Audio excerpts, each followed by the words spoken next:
to You Can Do It Too, a podcast highlighting regular folks who followed their dreams and made it happen. I'm Joan Hutchinson, your restaurant maven. I've been described as a risk taker, though I never thought of myself that way. My mom always told me I could do or be whatever I wanted as long as I set my mind to it, and I believed her. I ran a successful catering company that led to owning and operating a top 10 Orange County restaurant and catering venue, prior to earning a bachelor's degree in business management and marketing. You know what I learned by going to school after all of that? You don't need a degree to accomplish your dreams. You need drive, passion, and a belief in yourself. You also need some caring folks who support you and believe in you. I didn't need a formula to tell me how to properly staff for a week. I needed common sense and a deep care for creating outstanding dining experiences for my guests. I've been coaching and consulting with salespeople and small business owners for the last few years and blogging with business advice. I just wanted to do more, to reach more of you. I decided to talk with folks I admire, who kick ass at what they do, to show you that you can do it too.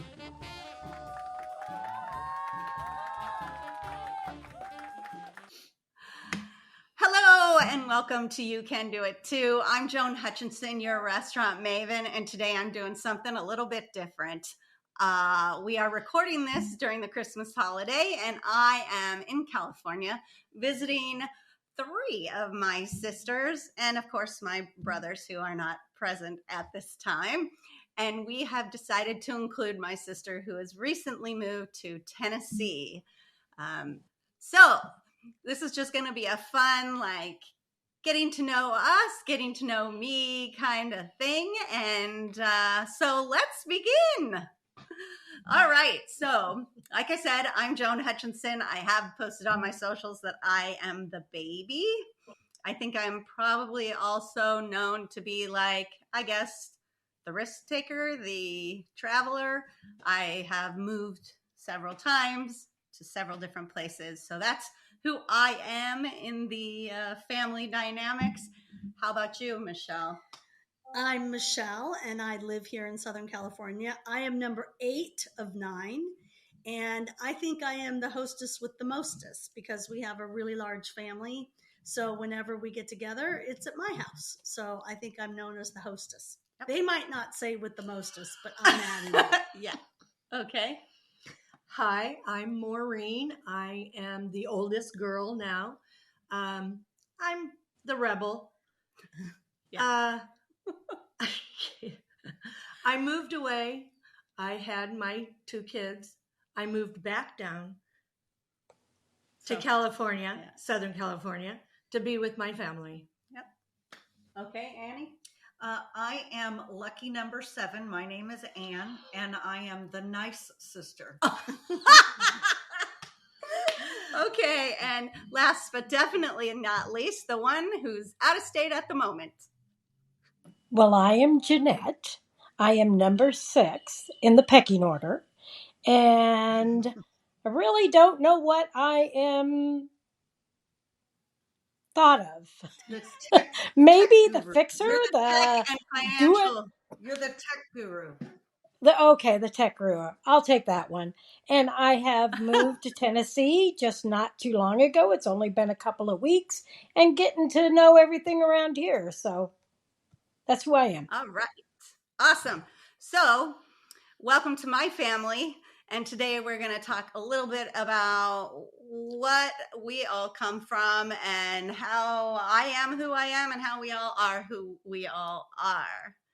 So I asked each of them to think about a story about our mother who I've mentioned before, but our dad died when I was very young. I was 3 years old when he passed away.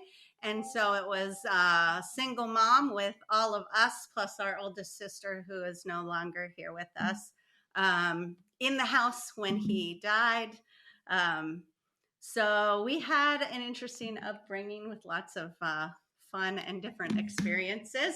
So I asked each of them and me to think of a story about our mom. So how about Jeanette? You go first. Tell us a story about Mom. Okay, well, I had gone to Mom's house after I had been married, had a couple of kids. As a matter of fact, I think we all had a few kids, and except for Joan. And went over to the house. She had asked me if I wanted to go to the zoo with the kids, and I said, "Sure, I'll go to the zoo." So we packed up Maureen's kids, Anne's kids, Michelle's kids. Because Maureen was down, I think, at the time, and went to the zoo. Mom said, "We'll eat first." She laid out a big, huge picnic tablecloth and sat everybody down and gave them all their lunch and their sandwiches and their Kool-Aid. And I think it was one of Anne-Marie's children had spilt the Kool-Aid.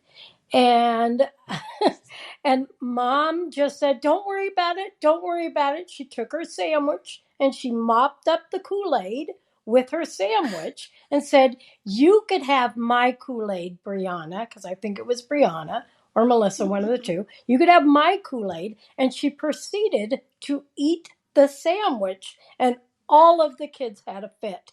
They were they were appalled. They couldn't even believe it. And to this day, I think they all remember that story. And that's just the way Mom was.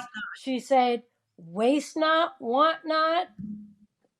And that was what it was.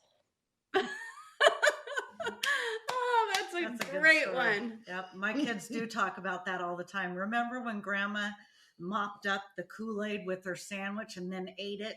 Yep. That's She used just to- like Mom. Yeah, she used to eat every bit of the apple. The only thing she didn't eat was like the stem and the seeds. Yeah. She would eat everything on that apple. Mm-hmm. She was the queen of cliches. Yes. So if she had a fly in her coffee, she still drank it. Said it's just a little extra protein. Little extra protein never hurt anyone. Just fish it out and you're fine. That's right. Or drink it. Oh no, thank you. How about you, Anne? You got a story? Yeah, my story would be coming from such a large family, and there were 3 boys and then 6 girls in a row, and all of us girls are a year to 2 years apart. We're very close, except Joan. She was how many years? 4.5. 4.5 years apart from Michelle, but the rest of us are 2 years max apart. And a couple of them just 1 year apart. But all of us kids were in the house at most of the time anyway, and we would be fighting or playing or doing whatever. And many times we were fighting. You know, she wore my clothes, she wore my clothes. It was usually me trying to sneak somebody's clothes out or whatever of the house. But when Mom would just have enough, when she couldn't handle the bickering anymore, she would stand in the middle of us, do the sign of the cross, and start praying that God would help her and give her patience, because her children were driving her crazy and she wanted to beat each and every one of us, but she knew it wasn't the right thing to do. So she begged for patience. and we would go, okay, mom, we'll behave. Quit praying. We just wanted her to stop praying. She was very religious, and that would get us every single time.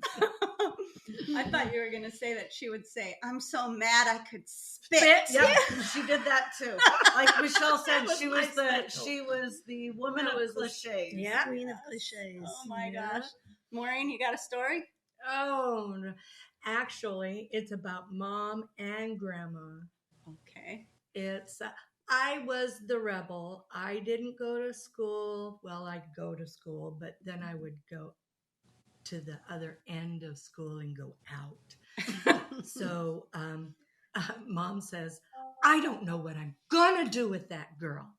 And Grandma said her friend put her daughter through college by grooming dogs. You ought to get Maureen into grooming dogs. So she called Dr. Dean and made an appointment. We went down. I enrolled $500. She says, That's the best $500 she's ever spent. That's when I was 16. I am now 65, going to be 66 in January, and I'm still grooming dogs. A lifelong career. Yep. Absolutely. Yep. Absolutely. Grandma Smart suggested ladies, both of them. Mhm. Yeah, Grandma suggested it, and Mom made sure it happened. Yeah. Exactly. Mhm. All right. Really is a theme of making the best Mhm. out of a tough situation. And I think being a mother who lost her husband with 7 children still living at home, she was a student because when she grew up, they only went to school till 10th grade. So she finished her high school career. She went to college and got her bachelor's and then went and got her master's. And she was a teacher of 30 children in a Catholic elementary school. So she had the patience of a saint. That was something we would say about her. She was amazing. But she also had her limits. So my story is, she wasn't strict, but she gave us a lot of Catholic guilt, and that sort of kept us in line. But I had pushed her to her last straw. When I was 19, I was often coming home very late and in the middle of the night, and I'm sure she was laying in bed, not able to sleep, wondering if I was okay. And at 19, I didn't think my parents thought about me. I thought they just went to bed, and that was it. And when I came home, I came home. And so she told me, if you're not home by midnight next time, you don't come home. So I was running a little late, and I got home about, I'd say, 3 minutes after midnight, and the door was locked and the locks were changed. I think they thought I wasn't going to make it. They were right. So they already had the locks changed on the door, and I'm like, wait, I'm only 3 minutes late. Sorry. So a little bit of tough love when she needed to have it, and it's okay, because being such an independent woman as she was, after having to raise the kids by herself for so long and making her way through college, and figuring out how we were going to be taken care of while she pursued her education and her career, just was a great it was just a great example for us. And we're all independent women, and that was just my first step on the rules are the rules, and if you don't follow them, You're out. you'll find out what happens. Yep. So Absolutely. Can I ask a question? sure. Where did you go? Well, I went to my boyfriend's house. So I went back to his house, knock, knock, knock. I guess I'm moving in. I think I went back a couple weeks later and got some more clothes and things, and I never lived at home again. And I thought she was going to be heartbroken, but what I didn't realize is, with all those kids in the house, they can't wait till they're all gone. And I thought, I'd like to move out, but I'll break my mother's heart. And now, as a mother of older kids, you realize, oh no, we can't wait for you to move out. So I didn't break her heart at all. I think she would have rather me done it in a better way. But she pushed me just a little bit, and it's been fine. And another thing that I would like to say about that is, you as a parent, anybody who's a parent knows that you do worry all night when your kids aren't home. And that worry is so awful on a parent. And we didn't realize that when we were obnoxious teenagers. We didn't realize that we were just making her worry sick. And by her saying, enough is enough, it's time for you to go, it gave her a little bit of relief, because then she didn't have to worry about where we were at night anymore, because she wasn't waiting for that door to open and close as she counted how many children came into the house at night. Right. For sure. Boy, that's I didn't even think about that until just now. Yeah. I told Mom that I was going to go to Deep Creek, and she said, "No, you're not, Missy." And I said, "Yes, I am." And she goes, "No, you're not. I'll take your car away from you." And I went to Deep Creek. When I got back, she took my car away from me. I had to walk everywhere I went. Yeah. And you paid for that car yourself, right? Yeah. Yeah, I think I remember that. I remember you being really pissed off. Yeah. Because, well, you It know, it was- wasn't much different than you normally were. Right. Yeah, right. Exactly. I don't know. She should have known.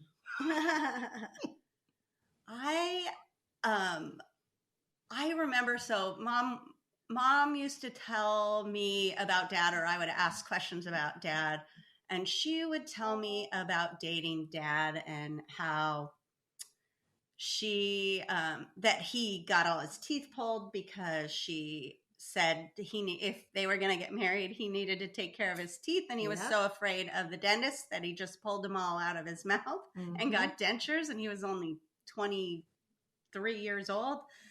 She said that she asked that he needed to get rid of the car because it was too much of a temptation, and he sold the car. Yeah, he got rid of the car. A temptation when for they were what? dating. Interesting, isn't it? Oh, for the back seat, maybe. They did have 9 kids. Yeah. That's right. That's I remember right. her telling me that. That's right. Then when I got older, I said, gosh, Mom, you know, you were always pregnant. Once you got married, like you and Dad didn't get a whole lot of non-pregnancy time together. I said, he must have really liked pregnant women. And she said, I think he liked making women pregnant. Yeah, right. That was the funniest thing she ever said, because she never talked dirty ever, never said a bad word, never talked dirty. And she said, I think he liked making women You like pregnant. practicing to have children. Yes. That's funny. I thought that was hysterical. Oh my God. Yeah. Yeah, she was quite an interesting character. Yeah.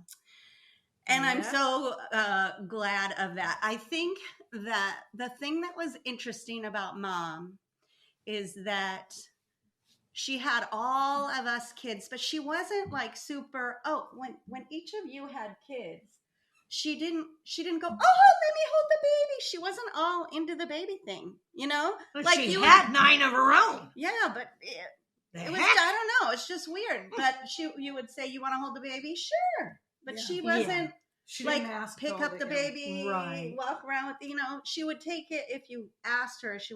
She was, we all knew that she loved us fiercely, but she wasn't overt about it. She wasn't super lovey-dovey, but we all felt it so much. Right. Yeah, Right. she wasn't demonstrative at all. But I do remember that when my kids were little, and I know she didn't offer to pick them up and do stuff like that with them, but I do remember distinctly my kids running past her and her grabbing them, kissing them, and sending them off. Yeah. Yeah. But she didn't do that with us. No. She didn't do that with us. No. Yeah.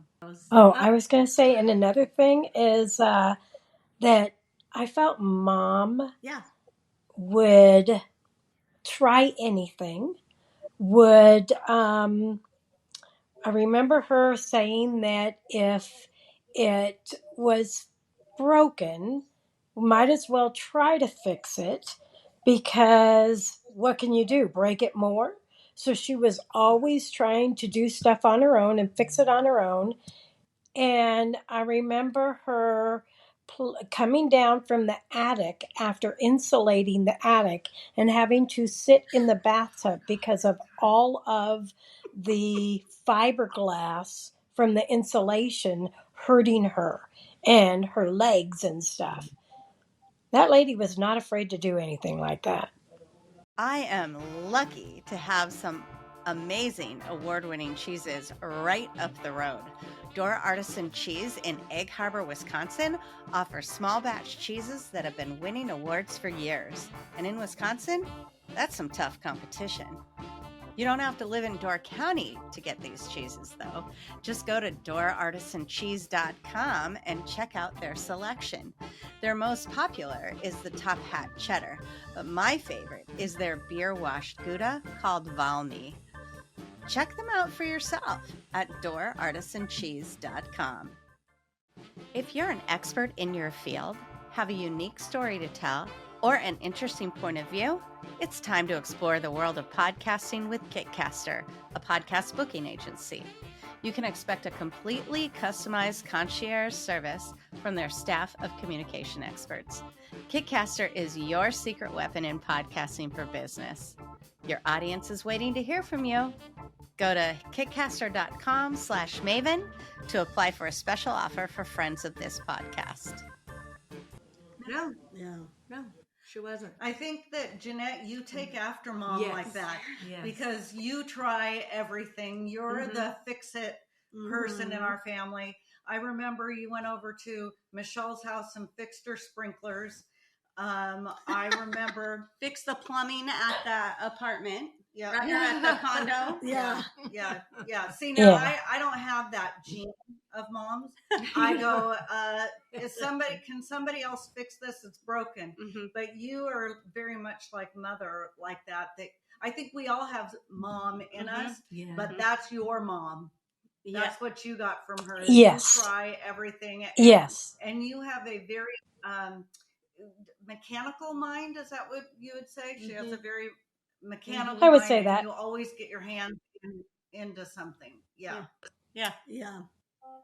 You definitely got that. I think Maureen got she is the acceptor. She loves you for who you are, where you are right now. She doesn't judge. She's just open and Mom always says, and I always say this, Mom always says, if you don't try, you're never gonna learn. And you know, I try to do that with everybody. I try to accept them for for who they are, not for who I expect them to be. Yeah. Right. Yeah. You know? Yeah. Yeah. Mom talked a little bit about how Dad's family was very huggy and very physically loving to each other. They hugged and, when they saw each other, and Mom's family was not. And I always, whenever there's something scary going on in someone I love's life, or when I see someone having a hard time, I think about when Grandma was in the hospital.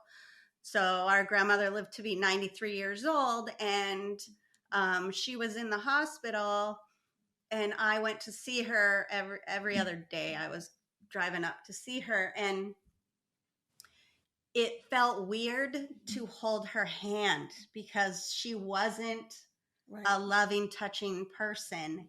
And I knew that's what she needed. So I made myself do it. But I promised myself that I was not going to let my kids feel that, and that I was going to hug them and kiss them and tell them I loved them and make sure that they felt it and didn't feel weird about giving me a hug and touching me when I needed it, Definitely. Right.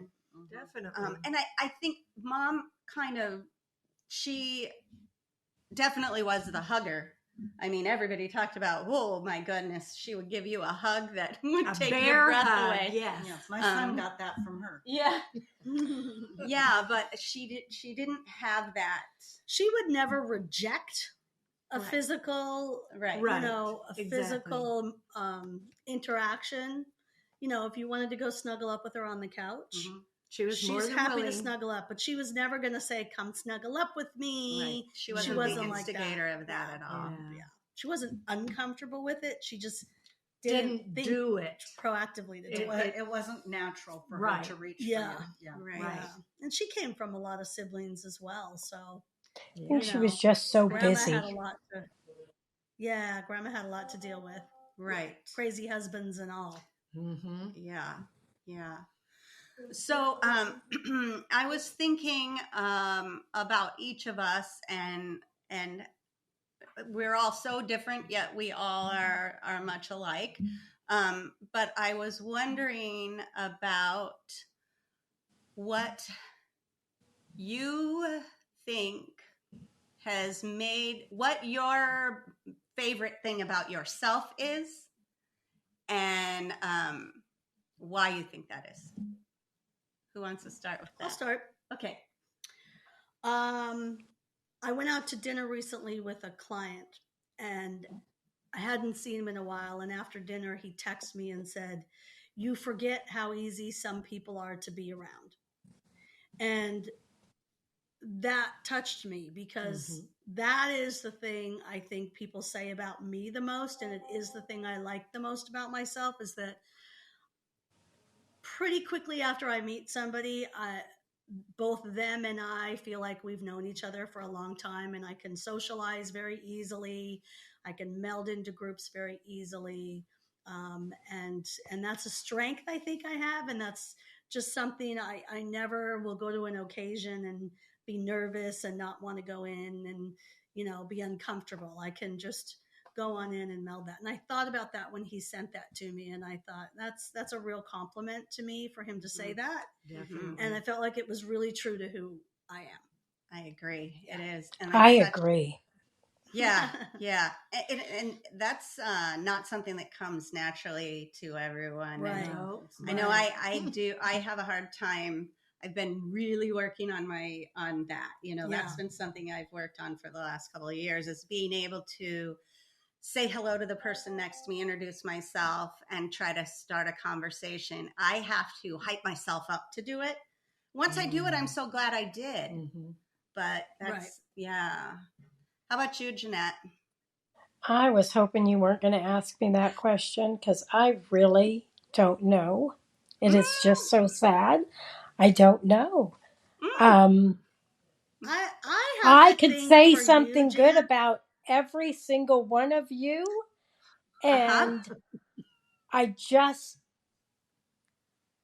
don't know. So maybe we'll go to each of us, and then we'll come to you last. Maybe with us Okay. talking There about you go. that. But Michelle had something she wanted to say about Jeanette. Yeah, Go but ahead. I think that should We'll go wait. around. Okay. Yeah. So for me, I have been in sales pretty much my whole adult life, and like Michelle, I have to work a room. I always had to work a room, and even when my kids were little and their friends would come over, I always wanted to know, and still do want to know, about the person that's new in the room. So I always find things to ask them about, and I don't just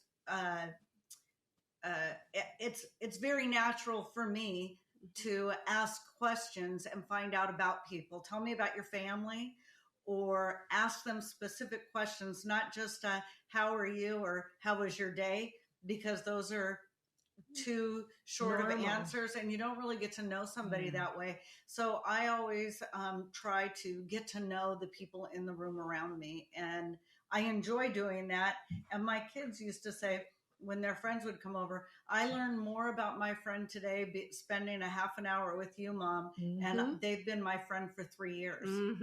But it was because I asked all about what they were like, who's their mom, who's their dad, how many brothers and sisters do they have. Probably because I come from a large family, I'm always interested in other people's family dynamics. Right. Yeah. That's all right. How about you, Maureen?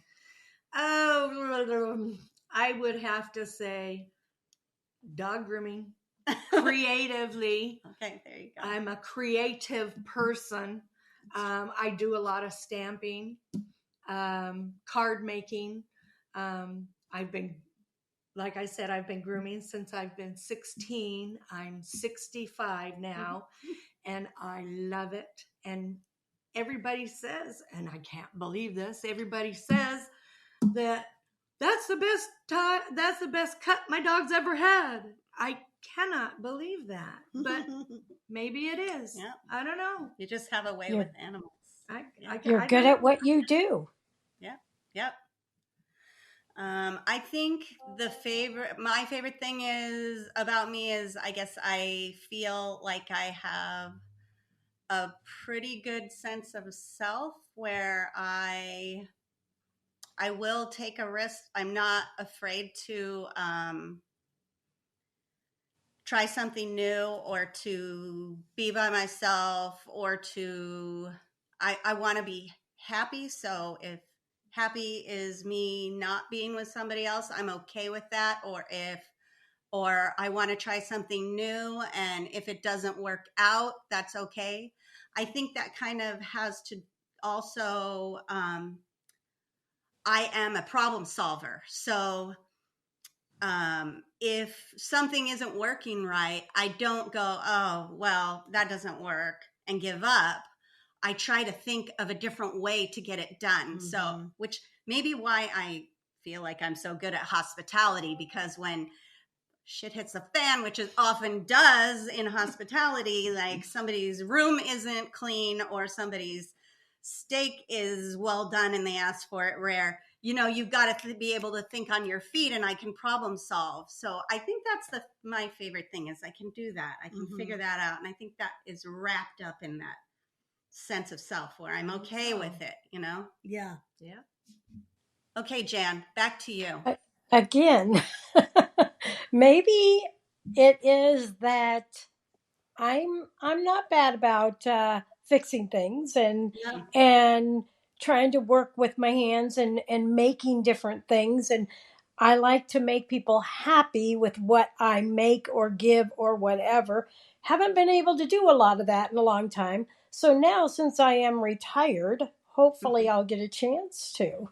Yeah. So That was what I was going to say about you. Oh.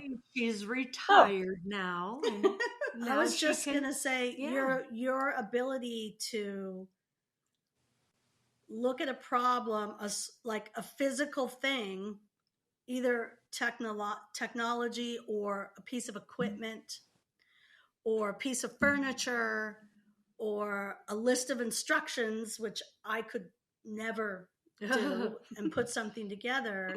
You just have that ability to think very, very logically and figure it out inside your head while I'm still looking at the instructions going, what is a Allen A wrench. bolt? An A bolt or a B bolt. So that's a real strength. And I think you really enjoy doing Oh, it. absolutely. Yeah. Oh, yeah. Yeah. She likes the puzzle. Yes. I like telling people about my sister Jeanette. I say she's about this tall. She wears heels about this high, and she wears a pink tool belt full of tools and knows how to use every single one of them, even though her fingernails are this long. Yeah, used to be. Yeah. That's funny.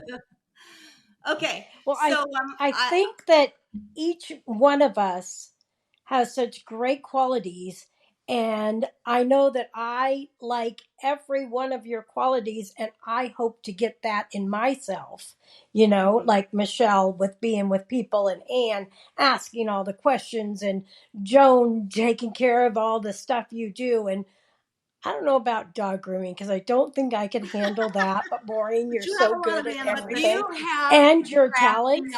ideas. right, the creative Yeah. part you do. Yes. So Yes. yeah, so I think that's great that we all have something different, Yeah. and we can learn. Well, like Mom said, Because I'm if learning we from were you all the guys every same- day. Okay. It's like Mom said, if we were all the same, the world would be a dull place, right? The queen of cliches. Nothing Yes. ventured, Nothing gained. Nothing gained. Mhm. The cliches are just roaming around in our head Yes. all the All day. time. And every day there's one we can spit out. Yep. That's Yeah. from her. That's right. That's right.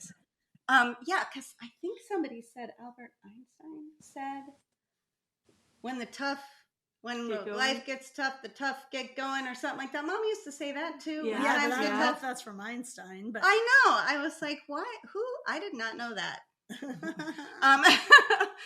Okay, so now I have a question. How much do you think are the way, like the family that we grew up in, all of us siblings, had to do with our lives as they are right now? Like, what kind of influence the fact that we had each other? So one thing is, I did not know that liking hanging out with your brothers and sisters and their families was not normal until I got married. And then I was like, oh, you mean people don't hang out with their family all the time? You mean people don't like holidays and going and spending time with their family? I had no idea. That's because we were really good together. Yeah. That's you gotta like who you're living with. Yeah. If you don't like who you're living with, you're gonna get out. Yeah. I mean, But think about it. How many people you hear saying, "Oh God, the holidays are coming up. I'm gonna have to deal with my all family." of them. And we don't say Everybody that. I know. And I mean, you might because everybody goes to your house. Jeanette, your daughter sent me something that I saw on Instagram that I had already seen and anticipated buying, but I didn't. But it said, it was a banner that you put up at parties and says, "You have to leave by 9." there you go. Because I love my family, but they can stay till 1 a.m. Yes. So Or later. we need to set a time when it's time for you to go. Oh, that's great. Yeah. Mm-hmm. Well, I think that we're so stinking lucky because we enjoy each other so much. Right. And especially me being the youngest, but because I always have someone I can go to talk to if I'm having a hard time or to ask for help on something. I mean, Jeanette, you do everybody's taxes, right? You don't do mine, but I call you and say, "Okay, it says this. What do I do now?"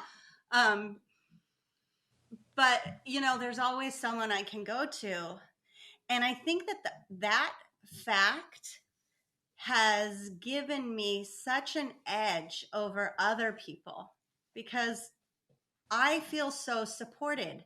I have always felt so supported and loved by my family, and you all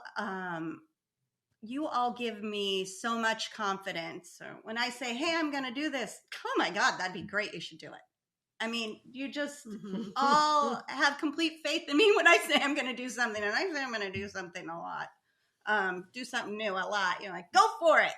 I have such a great cheerleading squad, and I just think that because of that, that's part of. I never thought I was a risk taker. The fact that I wanted to go move somewhere else and see what it was like to live there, to me, didn't seem to be that big of a risk, but to other people, it's scary. Right. Well, none of us have done it. Well, we haven't. I have. Now you three have. We Ian have. and I haven't.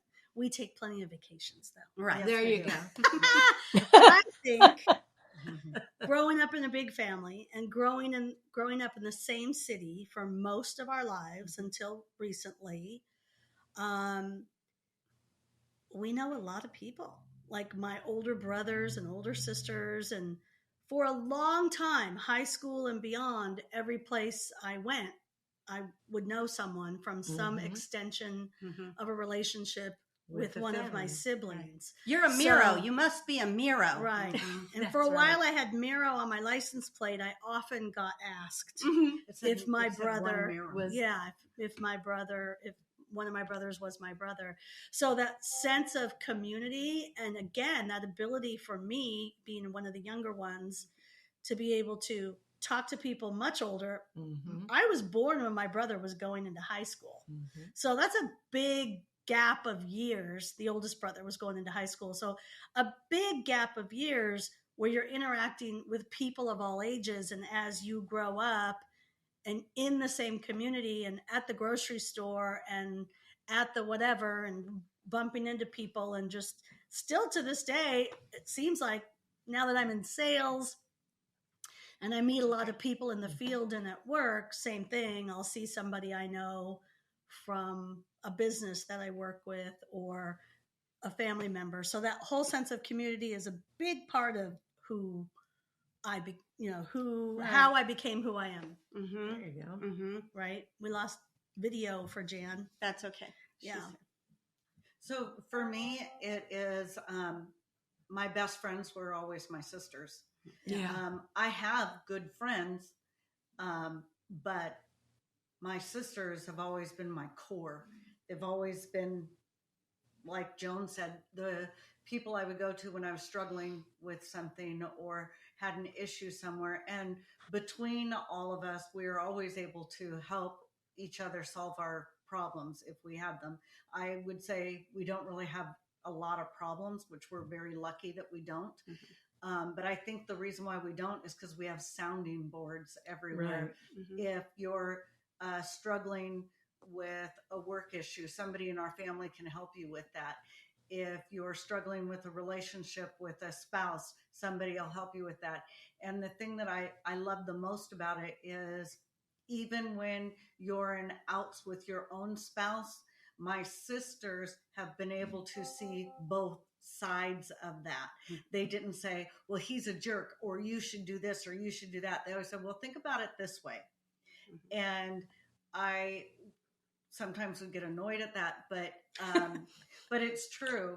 And it's something that just because I was having an issue one day didn't mean that my spouse was out for the rest of the family. They're like, that's your issue right now. We'll help you through it, basically. So my siblings have always been my best friends, whether it's my older brothers or my youngest sister. We've always been able to come together and help each other out. You guys have all said it. There's nothing else for me to add here because I agree with every one of you. Joan, I never noticed that about other families not loving each other as much as we all did until just a couple years ago, when I have somebody else that I worked with that has 8 to 9 brothers and sisters, and not one of them got along. Not one of them talked with each other. Now, and then they had parents that passed, and since parents have passed, nobody speaks. So I never realized that. I thought everybody loved each other and got along and had a good relationship until I hear about stuff like that. I love all of you so much that I couldn't imagine not being able to have you as my best friend. My husband, Kirk, tells everybody he sees, my wife's family, you would not believe them.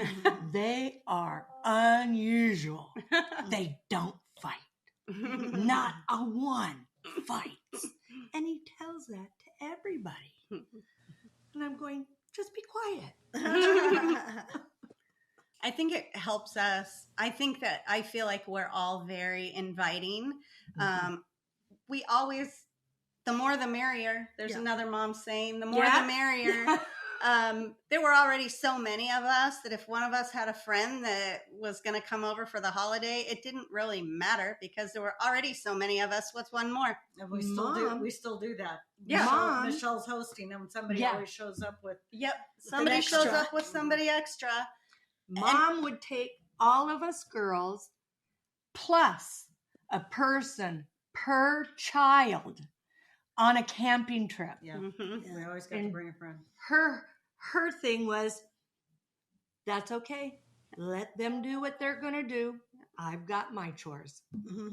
Well, I think that Mom's thought process was when we all had our own friend, then we weren't bugging her. Yeah, right. We were all able to go do our thing, and she was always very welcoming, and she liked all our friends. That's yes. Yeah. So, something that I want to leave you all with is, Oh, say that one more time, Jeanette. I said, or at least we thought so about Mom liking our friends. It would be really interesting to hear her thoughts. I wish we had that opportunity, but we're also very lucky because we are in this family and we're surrounded by all these people that we love. And I know that you guys do. You do have a lot of friends. I don't have a lot of friends. And, part of that is because I move and I work a lot. But I've always had you guys, and you guys are always, you make me feel okay, But everyone has someone, right? There's someone out there for everyone. And one big part about what we all just talked about tonight was that we never intend to go through this life alone. We always need to ask for help. And asking for help is how we build connection, Right. how we build a sense of family and comfort, and really gives us confidence when we have that connection. So I think that our big takeaway for today is to know that you're not alone, and that help for anyone is out there, that you just need to reach out and ask. Say hello to the person next to you, introduce yourself, and ask them something about themselves. Love those shoes. Where did you get them? Or like Ann or you said this afternoon, love your hair. Mm-hmm. Oh, thank you. Mm-hmm. Oh, when I went by that girl, Yeah, it was a really yeah. cool hairdo. Yeah. It was a really good looking hairdo. Uh-huh. Mm-hmm. Mm-hmm. Just so important to help you get through this life. So today, let's just be grateful for who we have in our lives, and know that that helps only an ask away, right? Right. Absolutely. Yeah. Absolutely. Okay, thanks so much for joining us tonight. I hope you all had happy holidays, as this is airing in January. Wishing you the best 2024 possible, and we will see you next time on You Can Do It Too. And hey, if you are looking for help with your restaurant business, just go to www.yourrestaurantmaven.com and you can shoot me a message. Take care, and we will see you next time.